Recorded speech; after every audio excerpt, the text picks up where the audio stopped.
चलिए दोस्तों, तो आज आप लोगों को हम एक बहुत इम्पोर्टेंट टॉपिक बताएंगे जो एग्ज़ाम में बार बार पूछा जाता है, जिसका नाम है बफर आइसोटोनिक सॉल्यूशन।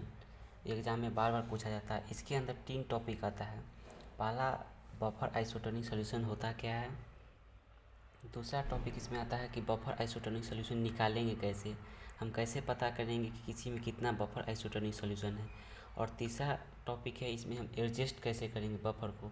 बफर अगर आइसोटोनिक सॉल्यूशन बन गया है, सेल में अगर नमक की मात्रा NaCl की मात्रा बढ़ गया तो उसको हम कैसे एडजस्ट करेंगे। ये 3 मेथड है जो आज हम पढ़ेंगे।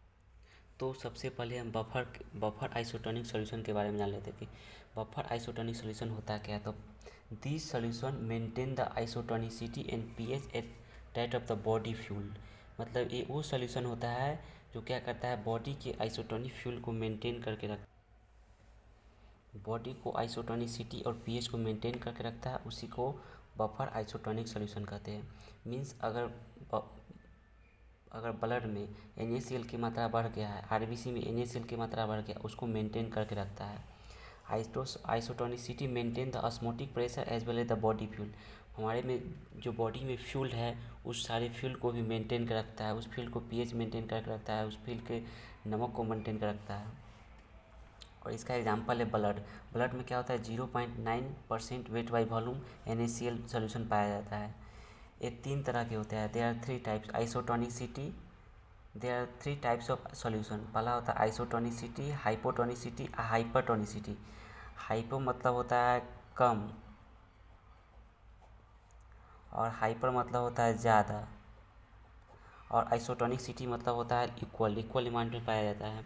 तो ये 3 तरह का होता है। चलिए पहला टॉपिक करते हैं। आइसोटोनिक सॉल्यूशन क्या होता है। अ buffer solution have the same osmotic pressure and body fuel 0.9% is the called isotonic solution.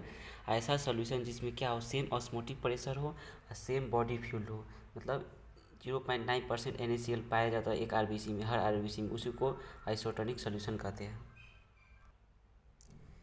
चलिए फिगर के द्वारा देख लेते हैं। जैसे फिगर तो इसमें क्या होता है, जितना ब्लड बाहर निकलेगा, जितना ऑस्मोटिक प्रेशर बाहर लगेगा उतना ही अंदर लगेगा, मतलब सेम हो, इक्विलिब्रियम हो, उसको आइसोटोनिक सॉल्यूशन कहते हैं। और इसका कुछ एग्जांपल है जो दोस्तों आप लोग देख लीजिएगा। 0.9% weight by volume NaCl, 5% wait by volume dextrose, 2% wait by volume boric acid. और दूसरा नंबर है हाइपोटोनिसिटी। हाइपोटोनिसिटी मतलब क्या होता है, जिसमें कम कम हो जाए। तो hypotonicity, a buffer solution have the less concentration of the solid osmotic pressure 0.9% NaCl। मतलब NaCl क्या होगा, लेस होगा। एक RBC में NaCl से क्या होगा, सॉल्यूशन लेस होगा। मतलब इसका जो सॉल्यूशन होगा ना, वो NaCl से सॉल्यूशन से लेस होगा, तो उसी को कहते हैं हाइपोटोनिसिटी।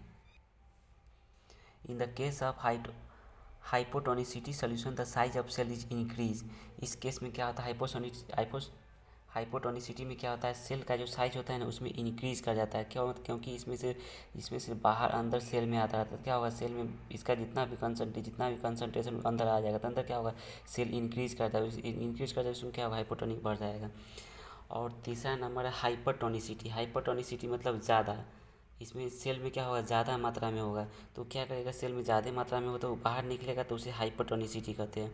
अब buffer solution have high concentration of the solid osmotic pressure than 0.9% NaCl।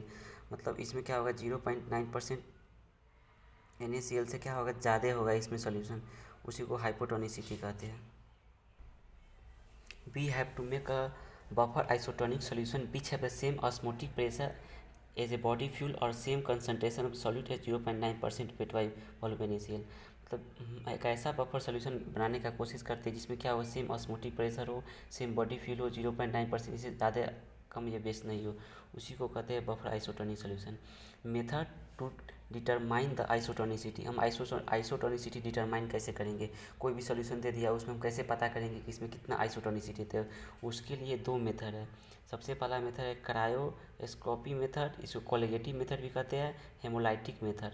तो दोस्तों चलिए आज पहला मेथड हम देखते हैं, क्रायोस्कोपी मेथड। इस मेथड में क्या होता है, इस मेथड में ना इसके इसके freezing point, boiling point, vapour pressure and temperature के आधार पर इसमें हम डिसाइड करेंगे कि इसमें कितना ऑस्मोटिक प्रेशर है। This method is depend upon the colligative properties, मतलब इसके कोलिगेटिव प्रॉपर्टी पर डिपेंड करेगा आरबीसी के। Of the solution such is their freezing point, boiling point, vapour pressure and temperature difference, मतलब इसमें इसके क्वालिटेटिव प्रॉपर्टी पर डिपेंड करेगा। पहला है फ्रीजिंग पॉइंट, दूसरा है बॉइलिंग पॉइंट, तीसरा है वेपर प्रेशर, दूसरा है टेम्परेचर। सबसे पहले क्या करेंगे, टेक ए टू सोल्यूशन, दो सोल्यूशन लेंगे। One standard solution isotonic solution जिसका 0.9% इनिशियल होगा, और वन लेंगे टेस्ट सोल्यूशन जिसको हमको डिटरमाइन करना है। Now compare there qualitative properties standard solution and determine the tonicity of solution. इसको क्या करेंगे, हम स्टैंडर्ड सोल्यूशन से कंपेयर करेंगे, उसको टोनिसिटी निकाल। तो हम कैसे करेंगे, सबसे पहले स्टैंडर्ड हम यहाँ पर टेस्ट ले लेंगे, एक स्टैंडर्ड लेंगे। इसका हमको पता है 0.9% इनिशियल प्रेजेंट है। स्टैंडर्ड का टेम्परेचर हम फ्रीजिंग पॉइंट निकालेंगे, उसके बाद टेस्ट का निकालेंगे, और मीन्स दोनों का सेम आ जाएगा। बॉइलिंग पॉइंट भी सेम ऐसे ही निकालेंगे, वेपर प्रेशर भी सेम ऐसे ही निकालेंगे। अगर सबका बराबर आ जाए तो हम कहेंगे क्या है, आइसोटोनिसिटी है। अगर 0.9% अगर स्टैंडर्ड से कम आए तो हम कहेंगे हाइपोटोनिसिटी है, और स्टैंडर्ड से ज़्यादा आए तो हम कहेंगे हाइपोटोनिसिटी है। और दूसरा है हेमोलाइटिक मेथड। इस मेथड में क्या करते हैं, हम आरबीसी लेते हैं और उसका 3 को हम अलग अलग बीकर ले लेंगे, इसमें अलग ले लेंगे। पहला में देखे चलते हैं, पहला में क्या होता है, इसमें क्या होता है, H2 क्या करता है, सेल से बाहर निकल के क्या जाता है, कंसनट्रेटेड सल्यूट में जाता है, उसको क्या कहते हैं, हाइपरटोनिसिटी। और दूसरा में क्या होता है, बराबर है, जितना सेल में होगा उतना इक्वल अमाउंट में है, मतलब न बाहर जाएगा ना, उसको आइसोटोनिसिटी कहते हैं। और तीसरा में है जो क्या होगा, सॉल्यूट से क्या जाएगा, अंदर जाएगा, सॉल्वेंट अति आरबीसी में जाएगा, उसको हाइपोटोनिसिटी कहते हैं। According to the osmosis, solvent particles move from the low concentration to high concentration. Osmosis के यहाँ पर कहा गया कि लो कंसंट्रेशन से क्या करता है, हाई कंसंट्रेशन में कन्वर्ट है। मानिए अगर कंसंट्रेशन ऑफ सॉल्यूशन कम होगा, मतलब सॉल्यूशन का कंसंट्रेशन कम होगा और कंसंट्रेशन आरबीसी ज़्यादा होगा, तो क्या होगा, हाइपरटोनिसिटी होगा। मतलब इसमें क्या होगा, कंसंट्रेशन का सॉल्यूशन कम है, कंसंट्रेशन का ये जो सॉल्यूशन है इसमें क्या है, कंसंट्रेशन का इसमें सॉल्यूशन कम है, इसका सॉल्यूशन कम है, लेकिन इसका ज़्यादा, थी क्या होगा, लो कंसंट्रेशन से हाई कंसंट्रेशन, इसका ज़्यादा, इसका अंदर जाएगा, ये क्या होगा, फुल जाएगा तो क्या ब्लास्ट कर जाएगा, इसमें श्रिंकेज हो जाएगा, इसको तो हाइपोटोनिसिटी कहते हैं। दूसरा मेथड है concentration of solution, concentration of RBC बराबर होगा तो आइसोटोनिसिटी होगा। और तीसरा में कंसंट्रेशन ऑफ सॉल्यूशन अगर कम होगा, कंसंट्रेशन ऑफ आरबीसी ज़्यादा होगा तो हाइपोटोनिसिटी होगा।